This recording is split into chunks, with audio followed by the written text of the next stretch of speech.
Board परीक्षा देने वाले सभी विद्यार्थियों को मेरी ओर से शुभकामनाएं। ऐसे छात्र जो गणित में कमज़ोर हैं उनके लिए प्रोजेक्ट उड़ान मॉड्यूल जो कि आप स्क्रीन पर देख रहे हैं, यह एक महत्वपूर्ण पुस्तक है।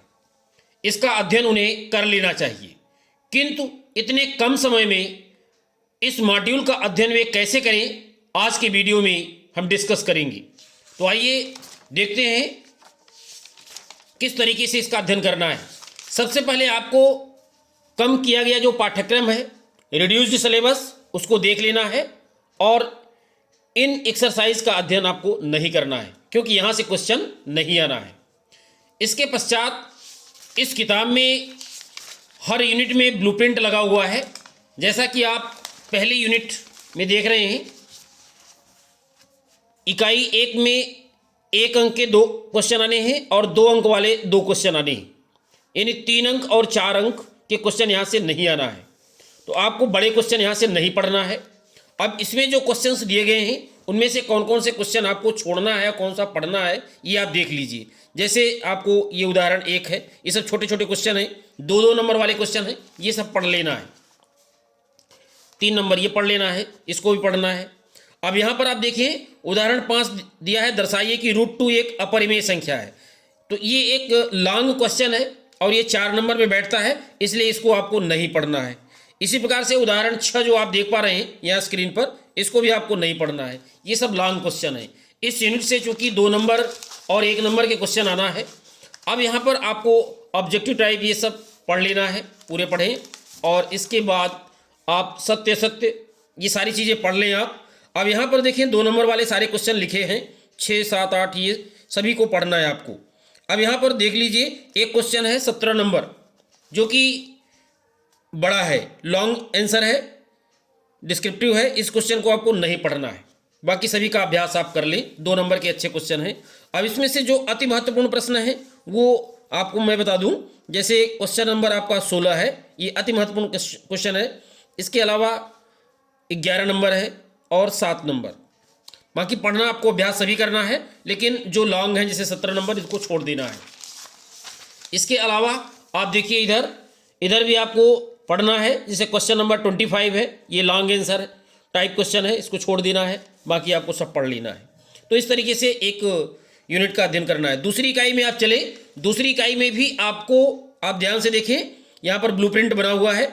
1 अंक वाला क्वेश्चन आना है और 2 अंक के 2 क्वेश्चन आने हैं, यानी यहाँ भी आपको छोटे प्रश्न पढ़ना है, बड़े प्रश्न नहीं पढ़ना है। तो आइए देखिए कौन कौन से प्रश्न आपको पढ़ना है और कौन सा नहीं। उदाहरण में आप देखें, उदाहरण जैसे पहला उदाहरण है, इसको आपको पढ़ लेना है। इसके बाद दूसरा उदाहरण को ध्यान से देखें, द्विघात बहुपद के शून्यक ज्ञात कीजिए और शून्यकों तथा गुणांकों के बीच के संबंध की सत्यता की जांच कीजिए। यहाँ पर ध्यान दें आप, यहाँ पर आपको शून्यक ज्ञात कीजिए ये पढ़ लेना है। शून्यक ज्ञात कीजिए, शून्यकों और गुणांकों के बीच संबंध की सत्यता की जांच, इतना लंबा क्वेश्चन 3 अंक या 4 अंक में आता है, तो इसका एक पार्ट आपको पढ़ लेना है। इसी प्रकार से आगे देखें आप, उदाहरण 3 में भी वही काम करना है, आपको शून्यक ज्ञात करना है और संबंधों की सत्यता की जांच आपको नहीं करना है। ठीक इसी प्रकार से हर क्वेश्चन जो इस प्रकार के हैं वहाँ पर आपको शून्यक निकाल लेना है। एक पार्ट पढ़ना है और एक पार्ट नहीं पढ़ना है, ये ध्यान देना है। इसके अलावा क्वेश्चन 5, ये उदाहरण 5 जो दिया हुआ है, इसको पढ़ना है। ऑब्जेक्टिव सभी पढ़ना है, ये ध्यान दें आप। सभी ऑब्जेक्टिव्स के जो आंसर हैं पीछे दिए रहते हैं, जैसा कि आप यहाँ पर देख पा रहे हैं। वस्तु ने उत्तरमाला दिया है, तो यहाँ से भी आप देख सकते हैं। और किसी प्रश्न में यदि आपको संदेह है या परेशानी हो रही है तो कमेंट करें, मैं उसका उत्तर आपको बताऊंगा। अब आइए देखें इधर, ये पूरे आपको पढ़ लेना है, रिक्त स्थानों की पूर्ति, सत्य सत्य। इसके बाद आप आए यहाँ से 6 नंबर से। तो 6 नंबर से जब आप आएंगे तो आप ध्यान देंगे कि यहाँ पर संबंधों की सत्यता की जांच जहाँ करनी है वहाँ आपको ध्यान देना है, शून्यक निकाल लेना है और शेष इधर के सभी क्वेश्चन करना है। ये काफ़ी महत्वपूर्ण क्वेश्चन है। द्विघात बहुपद ज्ञात कीजिए जिनके शून्यकों के योग और गुणनफल क्रमशः दिए हैं। ये 2 नंबर में काफ़ी अच्छा क्वेश्चन है, इनको कर डालें आप। यहाँ भी आपको सभी क्वेश्चन करना है, ये ध्यान दें। अब इसके बाद आप तीसरी यूनिट में जब आते हैं 2 चर वाले रैखिक समीकरण युग में, यहाँ आप ध्यान से देखें 1 अंक, 2 अंक और 4 अंक का एक प्रश्न है, यानी यहाँ पर आपको छोटा प्रश्न भी पढ़ना है और बड़ा प्रश्न भी पढ़ना है, ये ध्यान देना है। तो इसमें आप देख लें, आपको यहाँ प्रतिस्थापन विधि से हल करने के लिए, जैसे ये क्वेश्चन उदाहरण 1 है, फिर उदाहरण 2 दिया हुआ है, उदाहरण 3, ये सारे क्वेश्चन आपको पढ़ लेने हैं। उदाहरण 1 जो है 2 नंबर में आता है, और ये उदाहरण 2, उदाहरण 3 है ना, ये सब लॉन्ग है, 4 नंबर में आते हैं। ये काफ़ी महत्वपूर्ण प्रश्न है, उदाहरण नंबर 4, ये 4 नंबर का क्वेश्चन आपके एग्जाम में आएगा, तो इसकी तैयारी कर लें। इससे संबंधित वीडियो भी बना हुआ है, इस क्वेश्चन के सोल्यूशन से संबंधित, उसको भी आप देख सकती हैं। इसी तरीके से आप ध्यान दें, यहाँ पर ये सारे क्वेश्चंस आपको पढ़ लेना है, क्योंकि ये 4 नंबर वाले क्वेश्चन हैं। यहाँ पर ये भी एक स्टार क्वेश्चन है, उदाहरण नंबर 7 है ना, इसकी तैयारी आप अवश्य करेंगे। तो यहाँ पर जो भी क्वेश्चन दिए गए हैं वे सब बड़े क्वेश्चन हैं। यहाँ पर देखिए वज्र गुणन विधि जहाँ पर यूज हुई है, क्योंकि ये सिलेबस से हटा दिया गया है, इसलिए इसको आपको नहीं पढ़ना है। वज्र गुणन विधि ये आउट ऑफ सिलेबस है, वज्र गुणन विधि। अब इसके बाद ऑब्जेक्टिव्स इसके सभी पढ़ लेना है। आप ध्यान दें, यहाँ पर ये ऑब्जेक्टिव्स हैं, ये सारे ऑब्जेक्टिव आपको पढ़ लेना है। इसके बाद यहाँ भी सत्य सत्य ये सब देखना है। जो भी क्वेश्चन दिए गए हैं यहाँ पर सभी अच्छे क्वेश्चन हैं, 4 नंबर वाले प्रश्न बड़े बड़े प्रश्न हैं, इनको करना है ना, इनकी तैयारी कर लेना है आपको। अब यहाँ पर ध्यान नहीं देना है, ऐसे क्वेश्चन जिसमें वज्र गुणन विधि यूज हुई है उसको आपको छोड़ देना है। जैसे यहाँ पर आप देख सकते हैं 24 नंबर, ये वज्र गुणन यूज हुई है, इसमें यहाँ पर देखिए 29 नंबर क्वेश्चन, तो ऐसे क्वेश्चन को आपको छोड़ देना है। इसके अलावा 30 नंबर भी आपका क्वेश्चन ऐसा ही है, 30 नंबर। इसके अलावा और देख लिया आप, जहाँ भी आपका वज्र गुणन है यहाँ पर तो सब ठीक सवाल दिख रहे हैं। ये काफ़ी अच्छा क्वेश्चन है, 33 अंक। तो इस तरीके से आप इन क्वेश्चंस को सॉल्व करेंगे। अब देखें द्विघात समीकरण, द्विघात समीकरण देखें यहाँ पर यूनिट 4 आपका, इसमें आप ध्यान दें कि 1 नंबर और 2 नंबर के क्वेश्चन आना है, 3 अंक और 4 अंक वाले क्वेश्चन यहाँ नहीं है, और इसलिए आपको बड़े क्वेश्चन यहाँ से नहीं पढ़ना है। आप ध्यान दें द्विघात समीकरण में विविक्तकरण निकालना, इसके अलावा के का मान निकालना, छोटे छोटे प्रश्न बनते हैं, इनकी तैयारी आपको करना है। उदाहरण 1 पढ़ना है, उदाहरण 2 मूल निकालना, गुणनखंड विधि से पढ़ सकते हैं आप, इसको भी अच्छा क्वेश्चन है।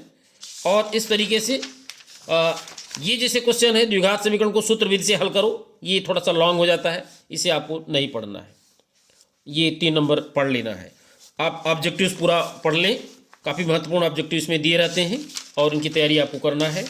इसके बाद आप इधर देखें, ये सब छोटे छोटे क्वेश्चन हैं ऑब्जेक्टिव्स, इनको आप पढ़ें। और इधर 2 नंबर वाले क्वेश्चंस दिए गए हैं, 2 नंबर वाले क्वेश्चन की तैयारी आपको करना है।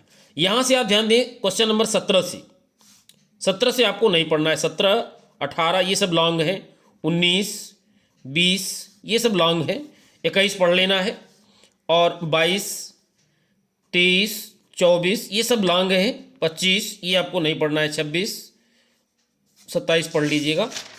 और इस तरीके से आपका ये 4 यूनिट हो गया। यूनिट 5 में आए आप समांतर श्रेणी, यहाँ पर आप ध्यान दें 1 नंबर वाले क्वेश्चन और 2 नंबर वाले क्वेश्चन ही आना है, बड़े क्वेश्चन नहीं आना है, इसलिए यहाँ भी आप ध्यान से देखेंगे, छोटे क्वेश्चन आपको पढ़ना है। उदाहरण 1 आप पढ़ें, और इस तरीके से उदाहरण 2 भी आप पढ़ें, उदाहरण 3 पढ़ें, ये सब छोटे क्वेश्चन हैं, इनको आप पढ़ लें। उदाहरण 4 थोड़ा लॉन्ग हो जाता है, 2 नंबर में नहीं बैठता, इसको आप छोड़ सकते हैं। और इधर भी ये लॉन्ग है। इसमें जो ऑब्जेक्टिव दिए गए हैं ये सभी आप पढ़ें 1 नंबर के लिए। ऑब्जेक्टिव पूरा तैयारी कर लें 1 नंबर के लिए, यहाँ भी आपको 1 नंबर के लिए तैयारी करना है। यहाँ से देखिए प्रश्न क्रमांक 6 से जो दिया है ये 2 अंक वाले क्वेश्चन हैं, सब 2 अंक वाले क्वेश्चन छोटे छोटे हैं, इनकी तैयारी आपको कर लेना है। कौन कौन सा छोड़ना है ध्यान से देखें, 21, 22, 23 ये थोड़ा सा लॉन्ग में है, इसलिए ये 2 नंबर में नहीं आएंगे। इधर आप देख लें जो नहीं पढ़ना है आपको, क्वेश्चन नंबर 29, 30, 31, 32 और 33 आप पढ़ लेंगे। तो इस तरीके से जो क्वेश्चन बड़े हैं और वहाँ से 3 नंबर और 4 नंबर के क्वेश्चन नहीं बन रहे हैं वो आपको छोड़ देना है। इसके बाद आप आ जाए निर्देशांक ज्यामिति में। यहाँ का ब्लूप्रिंट आप देखें, 1 नंबर 2 नंबर भी आ रहा है, 3 और 4 यहाँ भी नहीं आ रहा है, छोटे क्वेश्चन आपको यहाँ भी पढ़ना है। 2 बिंदुओं के बीच की दूरी फार्मूला तैयार करें और इससे संबंधित एक क्वेश्चन 2 नंबर का अवश्य आएगा। जैसे ये कितना अच्छा क्वेश्चन है, उदाहरण नंबर 1, 2, 3 और 4, 1 के बीच की दूरी याद करो, ये 2 नंबर का एक महत्वपूर्ण प्रश्न है। और इसी तरीके से आप दूसरा उदाहरण भी पढ़ लें। अब आगे चलते हैं। इसमें यहाँ पर ध्यान दें, ये क्वेश्चन लॉन्ग हो जाते हैं। उदाहरण 3 ये लॉन्ग हो गया, 4 लॉन्ग हो गया, ये लॉन्ग हो गया, तो यहाँ पर आपको परेशान नहीं होना है। 5 भी आपका लॉन्ग ही है, 5 लॉन्ग हो गया। 6 नंबर महत्वपूर्ण प्रश्न है, इसकी तैयारी आप अवश्य करें, 6 नंबर। और इस तरीके से ऑब्जेक्टिव्स पूरा पढ़ लें, ऑब्जेक्टिव यहाँ भी पूरा पढ़ें। इसके बाद फिर से देखिए यहाँ पर, यहाँ से ध्यान से देखिए क्वेश्चन नंबर 7 से, ये सब छोटे छोटे प्रश्न हैं, इनकी तैयारी करें आप। और कहाँ पर आपको छोड़ना है ये ध्यान दें आप। जैसे जांच करना है, समद्विबाहु त्रिभुज की शीर्ष हैं, इसको पढ़ लेना है, ये भी पढ़ना है आपको।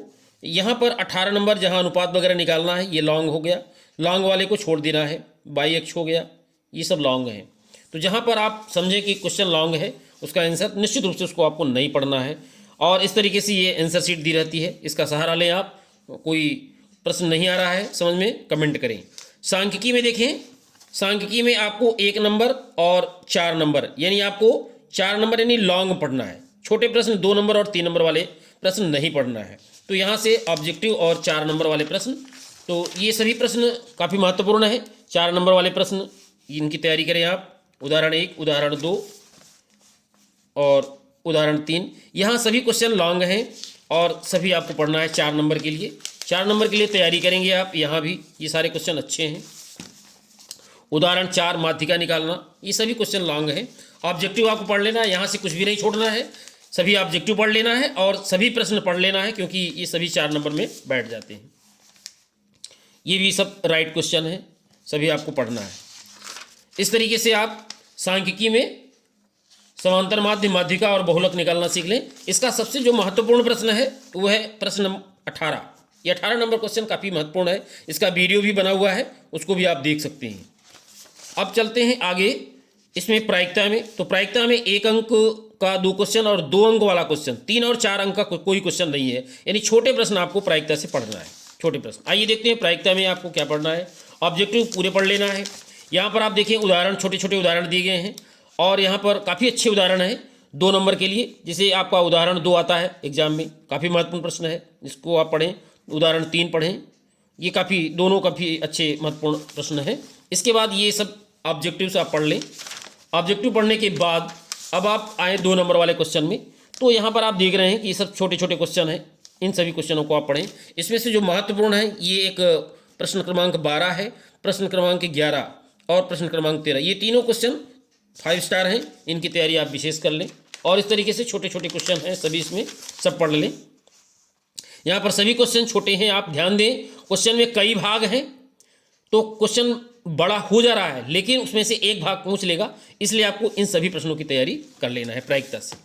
अब आगे चलते हैं त्रिकोणमिति का परिचय। यहाँ पर आप देखें, यहाँ भी 2 नंबर का प्रश्न बैठ रहा है, 3 और 4 अंक वाले प्रश्न नहीं है, इसलिए आपको यहाँ पर लॉन्ग नहीं पढ़ना है, छोटे प्रश्न पढ़ना है। जैसे tan a बराबर 3/4, तो cos a का मान निकालो। 2 नंबर का कितना अच्छा क्वेश्चन है, ऐसे क्वेश्चन आपको पढ़ लेना है।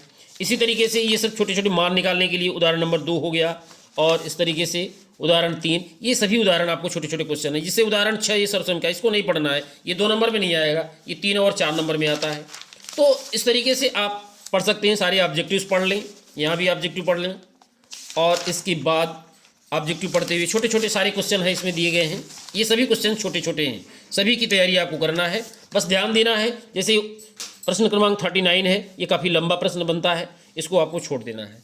और इस तरीके से आप अब आ जाएँ त्रिकोणमिति के अनुप्रयोग में। तो यहाँ से आप ध्यान से देखिए, 3 नंबर का एक प्रश्न बन रहा है, 4 नंबर का नहीं है। 3 नंबर का प्रश्न न तो बहुत बड़ा होता है, न तो बहुत छोटा होता है, ये ध्यान देना है। ऑब्जेक्टिव भी आ रहा है यहाँ से, तो ऑब्जेक्टिव सभी पढ़ना है और बड़े क्वेश्चन भी पढ़ना है।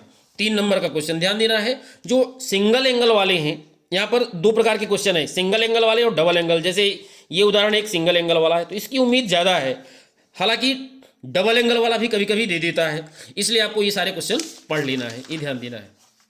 ऑब्जेक्टिव्स पूरा पढ़ना है और सिंगल एंगल वाले सभी पढ़ लेना है, डबल वाले भी जो काफ़ी महत्वपूर्ण है उनको पढ़ लेना है। जैसे डबल वाले में जो काफ़ी महत्वपूर्ण है, ये उदाहरण 13 है, प्रश्न 13 है, और इसके अलावा ये प्रश्न नंबर 15। तो इस तरीके से आप इनका अध्ययन कर लें। अब आगे चलते हैं त्रिभुज में। त्रिभुज में आप देखिए बिल्कुल छोटे अंक मतलब 2 अंक वाले क्वेश्चन आ रहे हैं, 3 अंक और 4 अंक के क्वेश्चन नहीं आ रहे हैं। यहाँ भी ऑब्जेक्टिव 3 आ रहे हैं, तो ऑब्जेक्टिव की विशेष तैयारी कर लें। और छोटे छोटे प्रश्न आप ध्यान से देखें। उदाहरण 1 दिया हुआ है, उदाहरण एक ये सिद्ध करने के लिए है, छोटा प्रश्न है लेकिन इसको पढ़ें आप। उदाहरण 2 पढ़ लें और इस तरीके से आप ऑब्जेक्टिव ये सब पढ़ते हुए और छोटे प्रश्न इसमें ध्यान दें। 2 नंबर वाले प्रश्न में सबसे महत्वपूर्ण प्रश्न इसका है प्रश्न क्रमांक 11 और 12। ये दोनों प्रश्न काफ़ी महत्वपूर्ण हैं 2 नंबर के लिए। इसके बाद सर्कल में आ जाएं। सर्कल में आप ध्यान दें 3 नंबर का एक प्रश्न बन रहा है, मतलब क्वेश्चन एक बड़ा भी आना है, बहुत बड़ा तो नहीं लेकिन बड़ा आएगा, और 1 नंबर वाले 2 प्रश्न। तो सर्कल के क्वेश्चन मैं आपको बता दूं, सर्कल में आपको ऑब्जेक्टिव्स तो पूरे पढ़ ही लेना है। ऑब्जेक्टिव्स के अलावा ध्यान दें 3 नंबर के लिए एक प्रमेय है, ये काफ़ी महत्वपूर्ण प्रमेय है, उदाहरण 1 के नाम से दिया हुआ है। ये आपके बुक में 10.2 के नाम से मिल जाएगी, 10.2। तो इसकी तैयारी आपको 3 नंबर के लिए कर लेना है। इसके अलावा 3 नंबर के लिए ये आपका जो उदाहरण नंबर 2 दिया हुआ है, ये काफ़ी अच्छा क्वेश्चन है, इसकी तैयारी आप 3 नंबर के लिए कर लें।